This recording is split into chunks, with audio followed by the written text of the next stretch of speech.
ఈ రెండు భుజాల మధ్య కూడా టేర్ వచ్చేసింది.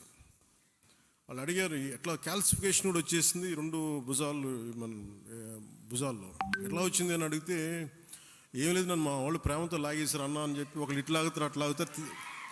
అంటే అంతకుమించి నాకు వేరే కారణాలు కనిపించలే. ఆంధ్రప్రదేశ్ ఉప ముఖ్యమంత్రి జనసేన అధినేత పవన్ కళ్యాణ్ వైద్య పరీక్షల కోసం ముంబై చేరుకున్నారు.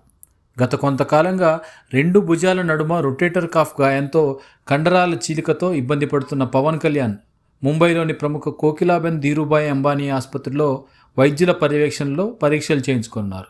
అనంతరం అవసరమైన శస్త్రచికిత్స కూడా చేయించుకుంటారని జనసేన వర్గాల సమాచారం. జలుబు తలనొప్పి ఒళ్ళు నొప్పుల నుంచి ఉపశమనం శాస్త్రీబామ్. జలుబు తలనొప్పి ఒళ్ళు నొప్పుల నుండి ఉపశమనం శాస్త్రీబామ్ ఇప్పుడు ₹5 ప్యాక్ లో కూడా. తనకైన గాయంకు సంబంధించిన వివరాలను గత ఏప్రిల్లోనే అభిమానులకు పవన్ వివరించారు. అప్పుడు పవన్ ఏం చెప్పారో ఒకసారి చూద్దాం. వచ్చాం కదా అని చెప్పి ఏంటంటే ఇబ్బందులు ఉన్నాయి అన్నీ చేయించుకుంటే ఈ రెండు భుజాల మధ్య కూడా టేర్ వచ్చేసింది. వాళ్ళు అడిగారు ఎట్లా క్యాల్సిఫికేషన్ కూడా వచ్చేసింది ఈ రెండు భుజాలు మన భుజాల్లో ఎట్లా వచ్చింది అని అడిగితే ఏం లేదు, నన్ను మా వాళ్ళు ప్రేమతో లాగేశారు అన్న అని చెప్పి ఒకళ్ళు ఇట్లా లాగుతారు అట్లా లాగుతారు. అంటే అంతకుమించి నాకు వేరే కారణాలు కనిపించలే. ఎందుకంటే ఒకసారి మధ్యలోకి వెళ్తున్నప్పుడు షేక్ హ్యాండ్ ఇస్తే వదలరు కదా, ఆ లాగటంలో ఎంత బలంగా గుంజుతారంటే కండ తెగిపోయేంత.